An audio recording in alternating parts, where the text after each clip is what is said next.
यहाँ पर जब हम लोग आते हैं, जब भी, क्योंकि 2005 से इलाहाबाद विश्वविद्यालय में जब प्रवेश लिए और यहाँ पर आकर के छात्र राजनीति में पार्टिसिपेशन अपना शुरू किए, तब से ही एक यात्रा चल रही है और वो यात्रा अभी तक बरकरार है। उस यात्रा के दौरान न जाने कितने तरह के दर्द हम लोगों ने सहे हैं। हम आज जब देखते हैं अपने भाइयों को जो यहाँ पर बहुत बड़ी संख्या में उसी जो नारा अभी राहुल पटेल लगा रहे थे कि शहीदों की क्रांतिकारी परंपरा कायम रहे, वो जो परंपरा है संघर्ष की, वो संघर्ष की जो क्रांतिकारी परंपरा है वो आज भी कायम है। हम धन्यवाद और बधाई देते हैं यहाँ के छात्र नेताओं का, अपने भाइयों का, अपने सभी जूनियर साथियों का, क्या बहुत मेहनत कर रहे हैं, लड़ जा रहे हैं, विपरीत परिस्थितियों में भी संघर्ष कर रहे हैं। हम लोग चूंकि यहाँ सभी छात्र नेता एक दूसरे को जानने वाले हैं, हम लोगों ने सब कुछ देखा है, सब कुछ झेला है। जो भी दिक्कतें आपके सामने आ रही होंगी, हम लोग बखूबी उससे परिचित हैं।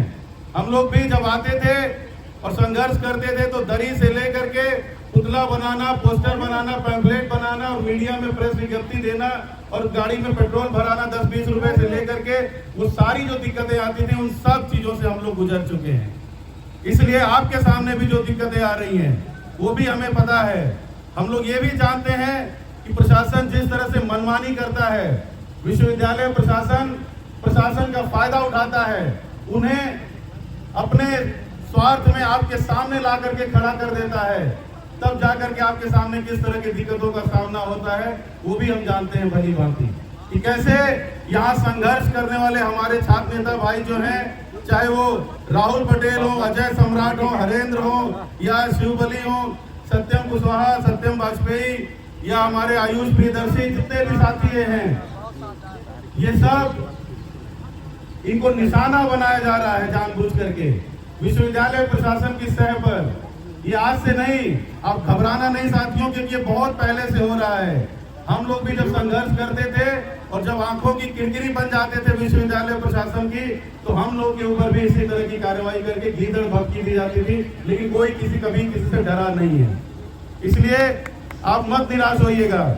यहाँ उपस्थित भाई मसूद अंसारी जी, आनंद यादव जी, सुधीर जी, शक्ति राय जी, हरेंद्र यादव जी, आकाश भाई, राहुल, अमित, विनीत, अजय यादव, सम्राट, नवनीत, राहुल पटेल, मंजीत पटेल, आयुष प्रियदर्शी, शिवबली यादव जी, अशफाक खान जी, मुबस्सिर हारून जी, हर्ष पटेल जी, प्रियांशु जी, मोहम्मद सैफ जी, तकरीबन हम सभी लोगों को जानते हैं और आप इतने दिनों से लंबा संघर्ष कर रहे हैं, क्योंकि हम लोगों को भी जब 2005 में आए थे उसी साल छात्र संघ का चुनाव बंद हो गया था।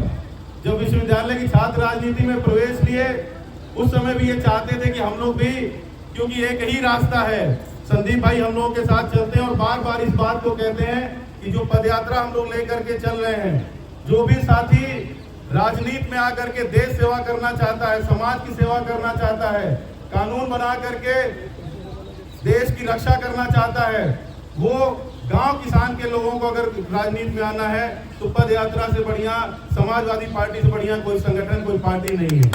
उसी तरह से नौजवानों को छात्र राजनीति से लेकर के जो राजनीति की मुख्य धारा में जो लोग आना चाहते हैं उनके लिए छात्र संघ से बढ़िया कोई स्थान नहीं है।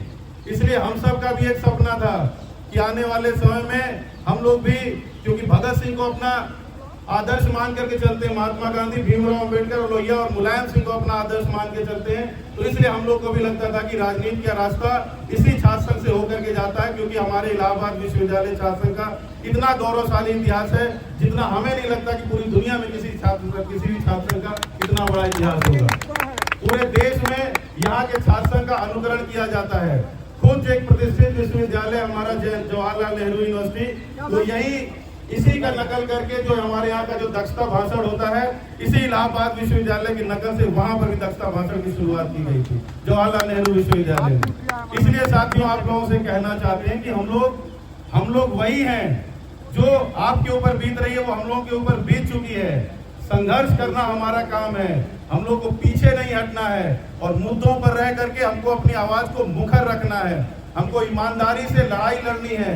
हमको कतई जो शिक्षकों की आपस की राजनीति उसमें एकदम नहीं पड़ना है। हमें सिर्फ क्योंकि छात्र संघ का छात्रों की सबसे बड़ी लोकतांत्रिक आवाज होता है, तो छात्रों की सबसे बड़ी लोकतांत्रिक आवाज को हम रिप्रेजेंट करते हैं और छात्रों के मुद्दे को लेकर के हम हमेशा लड़ेंगे, उसके लिए हमेशा अडिग रहेंगे और कतई पीछे हटने का काम नहीं करेंगे। इसलिए आप जो लड़ाई लड़ रहे हैं, क्योंकि छात्र संघ जो बहाल हुआ था, उस छात्र संघ को बहाल कराने में हम लोगों को भी 7 साल लग गए थे। उस दौर का सारी घटनाएं हमको याद हैं, लेकिन क्योंकि समय बहुत कम है, हम लोग को बहुत आगे भी अभी जाना है, इसलिए हम उस 7 सालों के संघर्ष को बस आपको इतना बता दें कि उस 7 सालों में ऐसी कोई बात, ऐसी कोई दिक्कत नहीं थी जो हम लोगों ने नहीं झेला हो। सब कुछ झेला। उसी दौरान मुकदमे हुए। इसी शहीद लाल बहादुर जी की मूर्ति के समक्ष लगभग 5 राउंड हम घूम गए थे, जितनी बार लाठियां चली थी, और घेर करके और दौड़ा दौड़ा के सभी छात्र नौजवानों को पीटा जा रहा था। न जाने कितने मुकदमे हुए, न जाने कितनी बार हम लोगों को जेल जाना पड़ा, और जेल जाने के बाद भी इतना जान लीजिए कि हम लोग काला झंडा जब दिखाए थे केंद्र सरकार में, उस समय यूपीए की सरकार थी, हम लोग की सीधी लड़ाई थी। और आप भी इस बात पर रखिएगा कि अगर विश्वविद्यालय प्रशासन आपकी बात नहीं सुन रहा है तो आप जान लीजिए कि विश्वविद्यालय प्रशासन को ताकत कहां से मिल रही है, किसकी सह पर ये इतनी ज्यादा मनमानी और तानाशाही हो रही है। तो आप पाएंगे कि जो केंद्र में सरकार बैठी है, सबसे बड़ी जिम्मेदार वही होती है। हम लोगों ने उस समय भी यही तय किया था कि हम लोग विश्वविद्यालय प्रशासन से तो लड़ाई छेड़े ही थे, साथ में जो यूपीए की सरकार से हमने उसके सामने भी हम लोगों ने अपनी बात रखी और उनके सामने भी अपनी लड़ाई शुरू करने का काम किया था। उसी चरण में हम लोगों ने आमरण अनशन किया था, उसी के तहत जेल गए थे, और उसी के कारण छात्र संघ की बात रखने के लिए हम लोग कांग्रेस महासचिव को काला झंडा दिखाए थे। और उसके बाद जो बड़ी घटना हुई, उसके बाद हम लोगों का छात्र संघ, क्योंकि हम लोग जेल में थे, पिछले 20 दिनों से जेल में थे, हम लोग को नहीं पता कि बाहर क्या हो रहा है, दिल्ली में क्या हो रहा है। लेकिन जैसे ही हम लोग बाहर निकले तो बहुत बड़ी संख्या में छात्र नौजवान और बहुत बड़ी संख्या में मीडिया के साथी वहां पर थे। पहली बार ऐसा हुआ था, क्योंकि जेल तो हम लोग कई बार जाते थे, लेकिन छात्र नौजवान तो रिसीव करने हम लोग को आते थे, लेकिन मीडिया नहीं आती थी। इक्का दुक्का मीडिया आ गई, वो अलग बात है, लेकिन उस दिन पूरे इलाहाबाद का मीडिया वहां पर पहुंचा हुआ है, चाहे वो नेशनल हो चाहे वो लोकल हो। सब जैसे ही हम लोग बाहर निकले, माला पहनाते हुए सबने हमारे संघर्ष को, हम सभी के संघर्ष को बधाई दी और बोला कि जिस चीज के लिए आप लोग 7 सालों से संघर्ष कर रहे थे, वो छात्र संघ का चुनाव, इलाहाबाद विश्वविद्यालय का छात्र संघ का चुनाव केंद्रीय मानव संसाधन मंत्रालय दिल्ली द्वारा प्रेस विज्ञप्ति जारी करके बहाल कर दिया गया है, और अगले 1 महीने के भीतर ये छात्र संघ का चुनाव संपन्न करा लिया जाएगा। हम लोगों को तो ऐसा लग रहा था कि विश्वास ही नहीं हो रहा था कि ऐसे कैसे हो सकता है, क्योंकि जिस चीज के लिए जब आप किसी चीज को बहुत शिद्दत से चाहते हैं, तो वो चीज जब आपको मिल भी जाती हो तो ऐसा पहली बार आपको यकीन नहीं होता है कि वो चीज सपना सच हो गया है।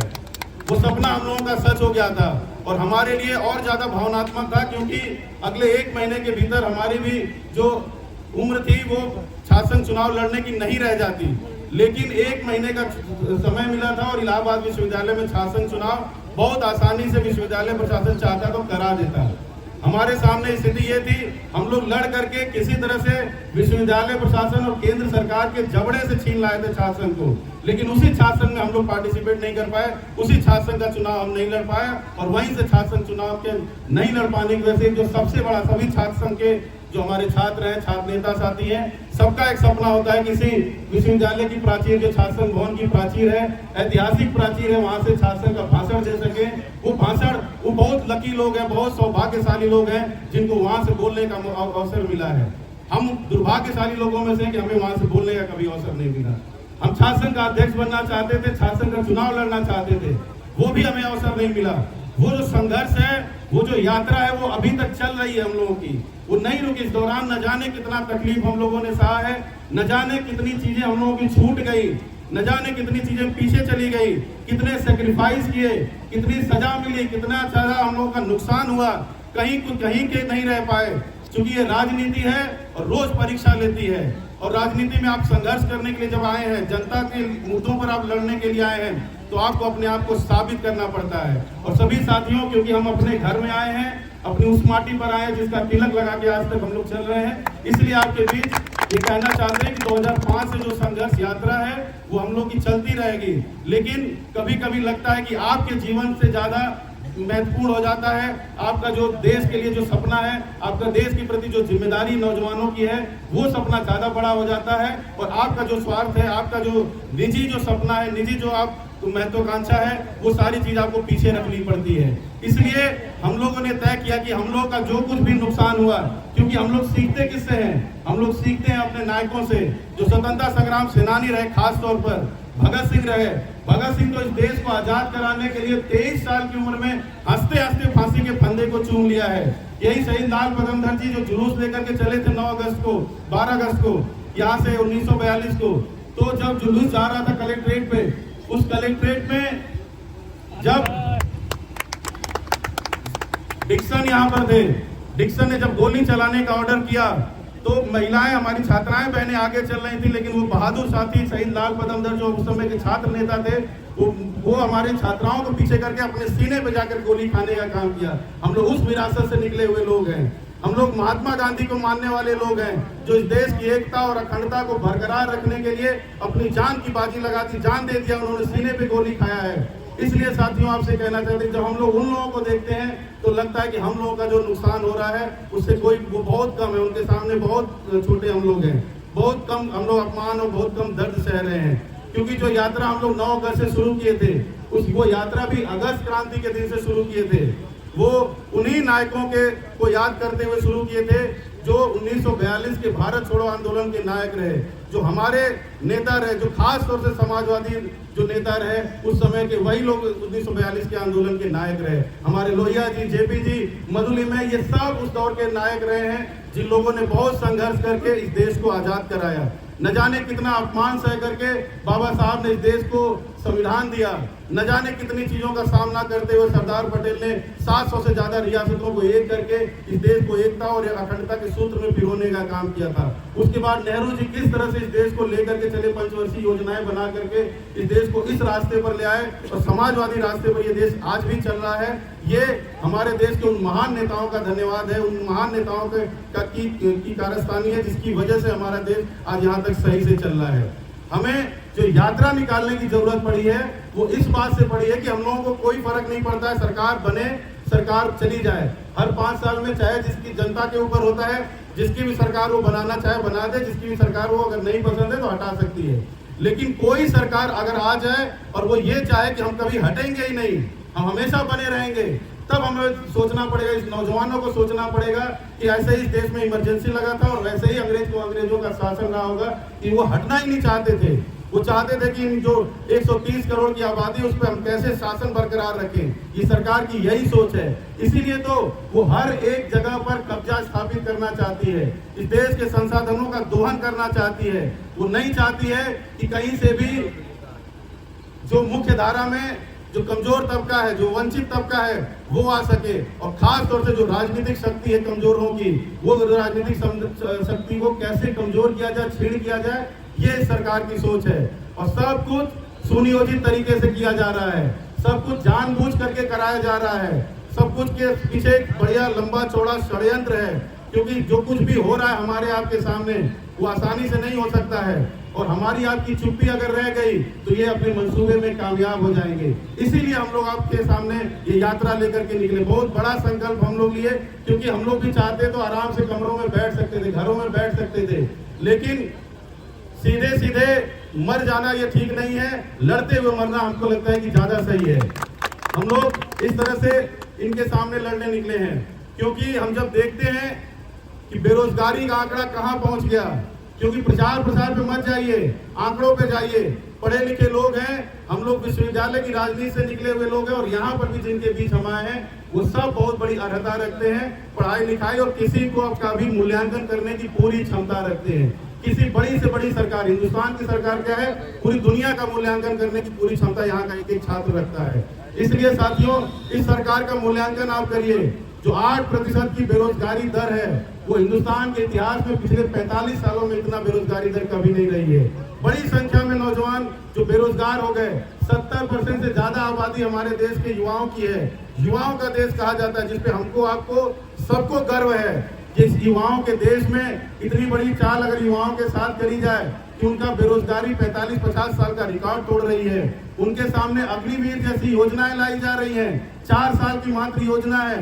बाप के सामने बेटा रिटायर होकर के घर चलाएगा, उसके सामने न कोई पेंशन का प्लान है, न कोई रिटायरमेंट का प्लान है, और शहीद अगर हो गया तो शहीद का भी दर्जा ये सरकार नहीं देने जा रही है। इस तरह का मूर्ख बनाने वाली योजना लेकर के ये सरकार आई है। और बैंकों तो सेना बैंकों में भी ये योजना लाने की पूरी तैयारी है। और बैंकों के रास्ते जिन 16 बैंकों को एक साथ इन्होंने निजी हाथों में सौंप दिया, बहुत बड़ी घटना थी ये साथियों। हम सब को नहीं भूलना चाहिए और हम सबको खड़े होना चाहिए एक एक सवाल पर। आपको रोज देखना चाहिए कि दिल्ली में हो क्या रहा है, क्या किया जा रहा है आपके साथ। एक एक करके हर उस रास्ते को बंद किया जा रहा है जहां से भी खास तौर पे दलित, पिछड़ा और मुसलमान राजनीति और समाज की मुख्य धारा में आता है। उन सारे रास्तों को एक एक करके बंद कर रही है ये सरकार। निजीकरण उसी का सबसे बड़ा उदाहरण है।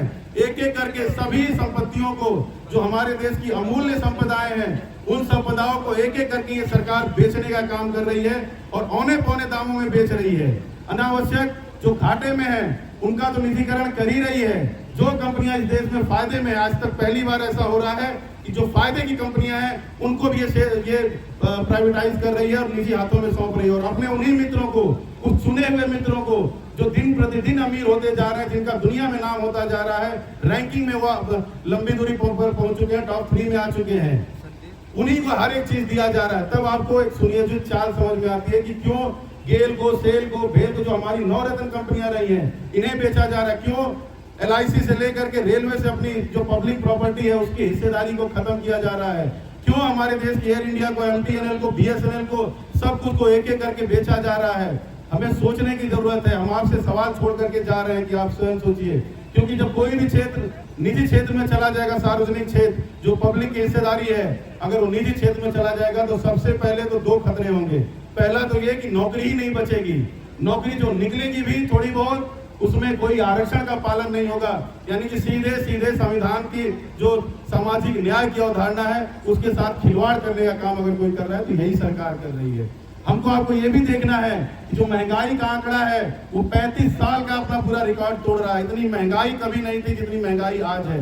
ये सरकार जानबूझ करके पेट्रोलियम की कीमतों को बढ़ा करके रखी है। सरकार चाहे तो एक दिन में पेट्रोलियम की कीमत को कम कर सकती है, लेकिन सरकार की प्राथमिकता में, जैसे आप जिस चीज के लिए संघर्ष कर रहे हैं, छात्र, नौजवान, गांव, गरीब तबका, वंचित तबका और मध्यम वर्गीय तो है ही नहीं इनकी प्राथमिकता में। इनकी प्राथमिकता में कोई और है। इनकी प्राथमिकता में बड़े पूंजीपति लोग हैं, बड़े घराने के लोग हैं। ये हमारी आपकी सरकार ही नहीं है। और दूसरी तरफ पूरे समाज का सांप्रदायिकरण कर दिया गया है। आज के समय में वो विश्वविद्यालय भी अछूते नहीं रह गए हैं। यहाँ पर भी कोई भी कार्रवाई होती है तो जाति और धर्म देख करके हो रही है, समाज देख करके हो रही है। ये बहुत शर्मनाक है और इसको बढ़ावा देने का कोई काम अगर किया गया तो इसी जहरीली विचारधारा जो RSS की है, भारतीय जनता पार्टी की, उसी ने किया हुआ है। चाहे वो रंग बदलने की बात करें, नाम बदलने की बात करें या फिल्मों के गानों की बात करें, हर जगह पर केवल और केवल इनका एक ही एजेंडा है कि हम सांप्रदायिक आधार पर इस समाज को देखते हैं, इस वजह से वो ऐसा काम कर रहे हैं। वहीं हम लोग देख रहे हैं कि जो हमारी संवैधानिक संस्थाएं हैं, स्वतंत्र संस्थाएं हैं, जो हमारी CBI, ED, इनकम टैक्स या फिर चुनाव आयोग स्वयं प्रधानमंत्री कार्यालय से पूछ करके चुनाव की तिथि घोषित करता है, तब हमें सोचने की जरूरत पड़ती है कि आखिर जिनको स्वतंत्र होकर के फैसले लेने चाहिए थे वो सारे के सारे लोग सरकार के अधीन होकर के काम कर रहे हैं, सरकार के नियंत्रण में होकर के काम कर रहे हैं। तब सवाल ये उठता है कि फिर उसके बाद आप उनसे कैसे उम्मीद कर सकते हैं कि यहाँ पर एक पक्ष की बात होगी और सभी पक्ष को बराबर का सम्मान दिया जाएगा। ऐसा हो ही नहीं रहा है। मीडिया का कोई जमीर नहीं बचा है। मीडिया इस देश से खत्म हो चुकी है। जो भी अखबार और चैनल, ये सब कुछ आप देख रहे हैं, ये सब कुछ बिक चुका है, बर्बाद कर दिया इन लोगों ने सब कुछ। हर एक चीज पे पूर्ण नियंत्रण स्थापित कर लिया है। और यहाँ तक कि आप लोग पढ़े लिखे लोगों साथियों, यहाँ पर इस देश के इतिहास को भी बदलने की साजिश चल रही है। इतिहास का पुनर्लेखन करने की तैयारी चल रही है और बहुत सारे इतिहास बदले जाएंगे, बहुत सारे इतिहास के साथ छेड़छाड़ किया जाएगा, नए नायक गढ़े जाएंगे और अपने जो बेईमान लोग हैं, जिन्होंने कोई आजादी की लड़ाई नहीं लड़ी है, जिन्होंने कोई संघर्ष नहीं किया है, उनको आपके सामने हीरो बना के प्रस्तुत किया जाएगा। झूठा इतिहास आपके सामने लाने की तैयारी की जा रही है। नया जो हमारे पास सिलेबस लाया गया, जो नई शिक्षा नीति लाई गई है, वो सब इन्हीं सब चीजों को ध्यान में रखते हुए लाई गई है। इसलिए आप सभी नौजवान साथियों, जो लोग इस देश के लोकतंत्र को पसंद करते हैं, जो लोग समाजवादी व्यवस्था को मानते हैं, जो लोग अमन पसंद करते हैं, जो सभी धर्मों का सम्मान करते हैं, जो लोग चाहते हैं कि इस देश में किसी तरह की गैर बराबरी न रहे, जो किसी तरह का भेदभाव न रहे, किसी तरह का अन्याय न रहे, अमीरी गरीबी के बीच कोई खाई न रहे, संसाधनों में बराबर का बंटवारा रहे, सबको लेकर चलने की जो क्षमता रहे, जो लोग इस तरह का समाज चाहते हैं, वो लोग को खड़ा होना पड़ेगा कि आपके सामने सबसे बड़ा संकट यही आ गया है कि हमारे सामने इस देश के संविधान के ऊपर सबसे बड़ा संकट है। हमारे सामने इस देश के संविधान की जो प्रस्तावना है, वहां से ये सरकार के लोग चाहते हैं कि कैसे भी पंथ निरपेक्षता से लेकर के समाजवादी शब्द है, इन दो शब्द को किसी भी तरह से संविधान संशोधन करके हटाया जाए। अगर हमारी आपकी ताकत अगर ऐसे ही बनी रही तो इनकी हिम्मत नहीं करेगी, लेकिन हम आप कमजोर हो गए। जिस दिन कमजोर हो जाएंगे ये लोग संविधान बदल करके, और वो दिन बहुत ज्यादा भी दूर नहीं है, हो सकता है कि 2024 के चुनाव में अगर ये फिर से आ गए तो आने वाले समय में स्थिति ये हो जाएगी कि आपका सांस लेना भी दूभर हो जाएगा, और ये संविधान संशोधन करके हो सकता है कि 20-30 सालों के लिए कह देंगे जो हमेशा कहते रहते हैं कि एक पार्टी, एक देश और एक शासन। इसलिए ये खतरा हम आपके बीच लेकर गए कि खतरा, आसन्न खतरा आपके सामने है, सन्निकट है। इसलिए खड़े हो जाइए, जहां पर भी रहिए, जहां पर भी आप चाहे पढ़ाई करिए, चाहे घर पे जाइए, रिश्तेदारी में जाइए, पड़ोस में जाइए, दोस्तों के बीच रहिए, जहां पर भी रहिए, इस सरकार की जहरीली विचारधारा के बारे में लोगों को उजागर करते हुए चलिए। इस सरकार ने अपनी जन विरोधी नीतियों के कारण उत्तर प्रदेश नहीं पूरे देश को बर्बाद कर देने का काम किया है। इसलिए साथियों आपसे निवेदन करने आए हैं कि जिस चीज को लेकर के हम लोग चल रहे हैं वो सबकी लड़ाई है, सबको लेकर के चले। इसलिए इसका नाम इस यात्रा का है देश बचाओ देश बनाओ, संविधान बचाओ, भारतीय जनता पार्टी को हटाओ इस देश से, तभी जाकर के हमारे देश और हमारे सभी छात्रों, नौजवानों का और जो हम लोगों के नेताओं का जो सपना रहा है वो पूरा हो सकेगा। हम धन्यवाद देंगे अपने नेता आदरणीय अखिलेश यादव जी को, जिन्होंने इतना बड़ा भरोसा हम सभी नौजवानों पे किया। वो यही बोले थे कि इलाहाबाद विश्वविद्यालय के छात्र नौजवान बड़ी संख्या में हमेशा संघर्ष करने के लिए जाने जाते हैं, और इसलिए ये पूरा जिम्मेदारी और पूरा दारोमदार हम सब के ऊपर दिया है कि जो ये लड़ाई चल रही है, इस लड़ाई को लेकर के हम सभी लोग मिल करके आगे बढ़ेंगे और हर हाल में निर्णायक लड़ाई स्थापित करेंगे। और इस संघर्ष में जितने भी साथी हैं, हम उन सभी साथियों का अपना हृदय से आभार व्यक्त करते हैं, क्योंकि हम लोग इलाहाबाद विश्वविद्यालय में आए हैं। हमारे तमाम पदयात्री साथी यहाँ पर हैं जो पिछले 90-91 दिन से हम लोगों के साथ चल रहे हैं। हम उन सभी साथियों का धन्यवाद देंगे, नाम लेकर के हम धन्यवाद देना चाहेंगे। अपने साथी भाई इंजीनियर दिनेश दिखाई दे रहे हैं, राजवीर भाई है, मंगल है, राज साहनी है, संदीप सत्या जी है, सोनू जी है, सुजीत भाई हमारे बाबा साहब वाहिनी के जिलाध्यक्ष है गाजीपुर के, यशवंत है, अविनाश विद्यार्थी जी है जो संचालन कर रहे हैं, भाई आदर्श कपिल है, सत्यम वाजपेयी है, छात्र नेता है, सत्येंद्र जी हैं, ओबरा डिग्री कॉलेज के हैं, अखिलेश गुप्ता जी है, शुभम है, इंद्रजीत है, इंजीनियर है, अभिषेक, राहुल पटेल जी, प्रिंस बागी जी, ये साथी विवेक, सर्वजीत, चंद्रजीत, बहुत सारे साथी हैं, उन सभी का हम धन्यवाद देंगे। पंकज कुशवाहा दिखाई दे रहे हैं। साथियों, हम अपनी बात खत्म करने से पहले बस यही आपसे निवेदन करेंगे कि आप संघर्ष करते रहिए और ये निर्णायक लड़ाई लड़िए। छात्र संघ आपका बहुत जल्द बहाल होगा, क्योंकि इतना जान लीजिए बहुत कम लोग हैं, बहुत मुट्ठी भर लोग हैं जो आपके ऊपर अत्याचार कर रहे हैं। समय बदलता है और समय बदलेगा, उसके बाद बहुत सारी चीजें बदल जाती हैं। यही लोग अभी हम थोड़ी देर पहले अखिलेश गुप्ता जी बता रहे थे कि जब नेताजी यहाँ का छात्र संघ का दरवाजा खोले थे, वो ऐसा समय था कि नेताजी नेता विपक्ष के रूप में यहाँ पर आ रहे थे। उस समय परमिशन तक नहीं मिल रही थी मंच लगाने की, माइक लगाने की और अपना कार्यक्रम करने की। लेकिन जब ऐसी परिस्थितियां, राजनीतिक परिस्थितियां बदली कि नेताजी उसके बाद जब आने का कार्यक्रम बना तो चीफ मिनिस्टर बन चुके थे उत्तर प्रदेश के, और वही जो लोग मना कर रहे थे, वही जो लोग जो पुलिस रोक रही थी, वही लोग खुद तमाम हथियार लेकर के आके मिट्टी खोदने लगे और कहे बांस बल्ली यहीं गड़ेगी, मंच यहीं पर लगेगा। तो इतना जाने साथियों कि समय बदलता है, बहुत जल्द समय बदलता है। हम लोग को भी नहीं नाउम्मीदी के दौर में हम लोग संघर्ष कर रहे थे, नहीं उम्मीद थी कि छात्र संघ बहाल होगा, लेकिन जब छात्र संघ बहाल हुआ तो लगातार हम लोगों के नेता उसमें से निकले, चुनाव लड़े, कई लोग अध्यक्ष बने, कई तमाम पदाधिकारी बने, कई लोग चुनाव लड़ करके आज छात्र राजनीति में अपना काम और संघर्ष कर रहे हैं। हम उन सभी साथियों का फिर से आभार व्यक्त करेंगे और संघर्ष कर रहे जितने भी साथी चोटिल हुए हैं। हमारे अजय सम्राट भाई बहुत लंबा संघर्ष कर रहा है और इतने दिनों से संघर्ष करने के लिए भी धैर्य चाहिए, हिम्मत चाहिए, ताकत चाहिए, जुनून चाहिए, जज्बा चाहिए, और वो सब बना हुआ है वो सब आप में अंदर पहले से ही मौजूद है। ये देख के हमें खुशी हो रही है। हमारे तमाम साथी आपका लगातार साथ देते हैं, ये देख करके हम लोगों को बहुत खुशी हुई कि जो हम लोगों का सत्संग है वो ऐसे ही आगे बढ़ता रहे। जो क्रांतिकारी उसकी परंपरा है, वो छात्रों के मुद्दे पर संघर्ष करने की जो क्षमता है वो हमेशा बरकरार रहे। हम धन्यवाद देंगे संदीप मोर्चा जी का। अशोक प्रियदर्शी हमारा छोटा भाई यहाँ पर दिखाई दे रहा है, पुराना साथी है। इंजीनियर दिनेश जी हैं, उन सभी सब, प्रशांत यादव सोनभद्र से हैं, राहुल पटेल, इधर आ जाइए राहुल पटेल, ये बहुत पुराने साथी हैं।